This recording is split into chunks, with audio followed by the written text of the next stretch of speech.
So someone wrote in and said that they have trouble getting turned on without porn. And the porn has to involve men, even though they're a lesbian. And they'd like to have more power over their turn on.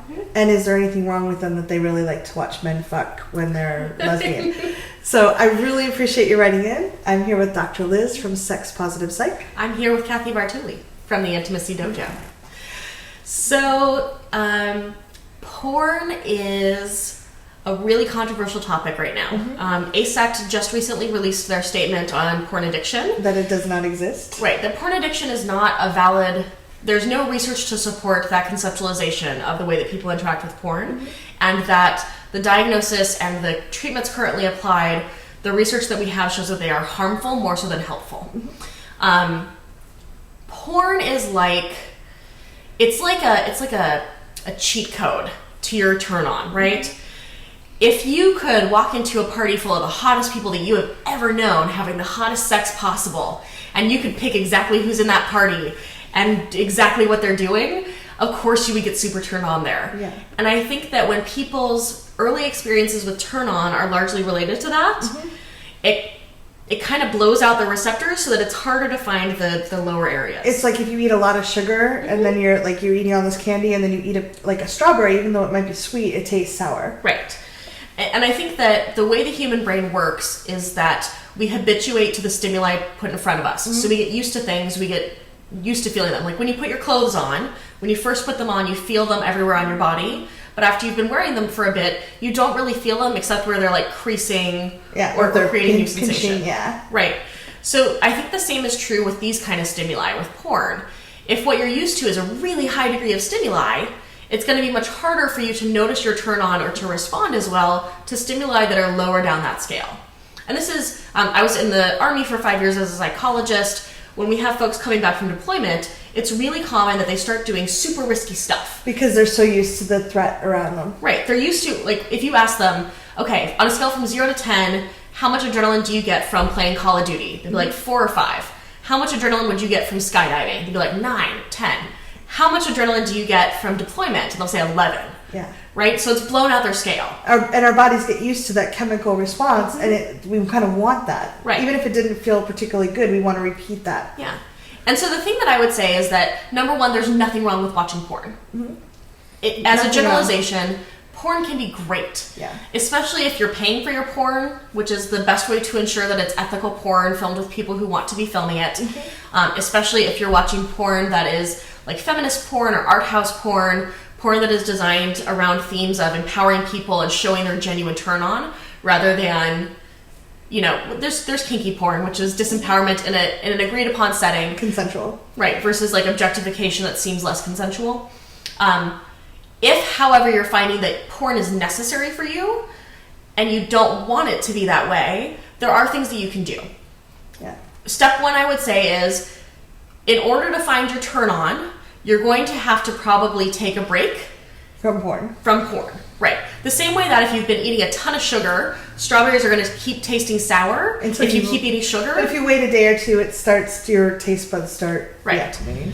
With porn, it could, especially if you've been watching porn for a really long time, or it's been your favorite way of getting turned on for a really long time, it might take you a bit of time before you can rediscover your turn on away from porn. The neural pathways are there.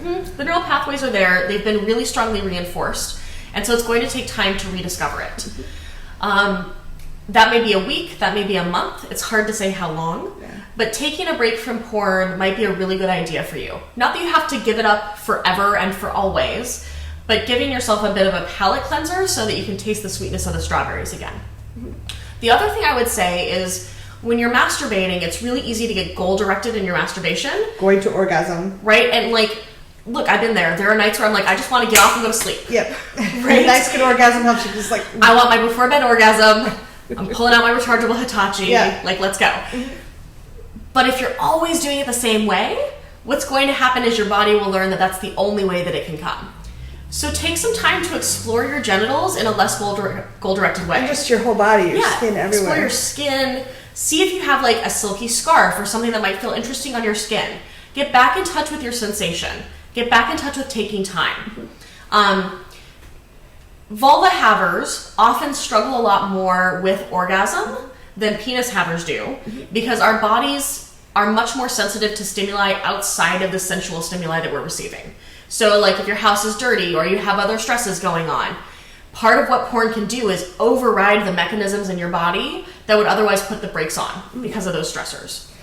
I also like to turn to the actual porn that I've been attracted to look for what's a turn on. Yeah. So if you're if porn notice what you're experiencing around porn. If porn feels naughty, maybe that's erotic for you. Yeah.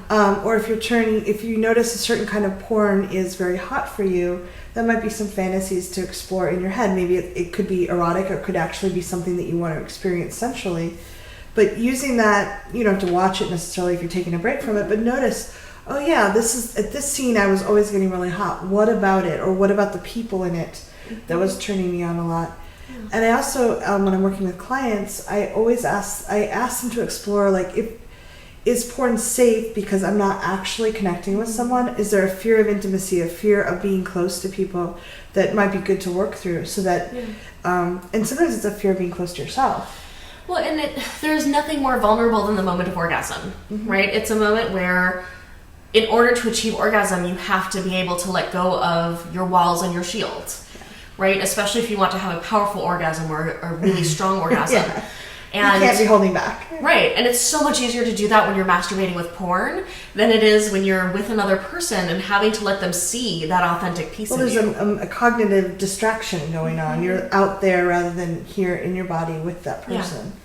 So, you just asking yourself the question, does it feel safe for me to be that open with another human or even with myself? Yeah. And the last thing I would say, your question asks about, I need to have men in my porn, but I'm a lesbian. Yeah. The porn that you like to watch doesn't necessarily correlate to the things you like to do, right? Just because you like watching it, that doesn't mean that it means anything about your sexuality. Sometimes there's a lot hotter stuff happening in porn that has a man in it than in lesbian porn. Especially a lot of mainstream lesbian porn. It's women with super long fingernails. Yes, ow, stay away. It doesn't look like they actually know how to operate a vulva. So that doesn't necessarily mean anything. But if you notice that you're still wanting to see a dick, you can always experiment with that. Yeah. And there's a difference also between what's erotic, which we find sexy up here, versus what we want to explore. Yeah. And realize that there's nothing wrong. If you identify as a lesbian, that doesn't mean you can't have sex with men. Yeah. If that's what you want to explore. If that's what works for you. Yeah. Yeah. So we hope this helped. Really appreciate you sharing the ideas. And what's worked for you? And we'd love to hear crowdsourcing. Absolutely. Yeah. Comments down below. Congratulations on taking this time for yourself and learning these things. If you'd like to follow more of this, you can subscribe to my channel here. Social media is up here, and there's more videos of this type here. See you soon.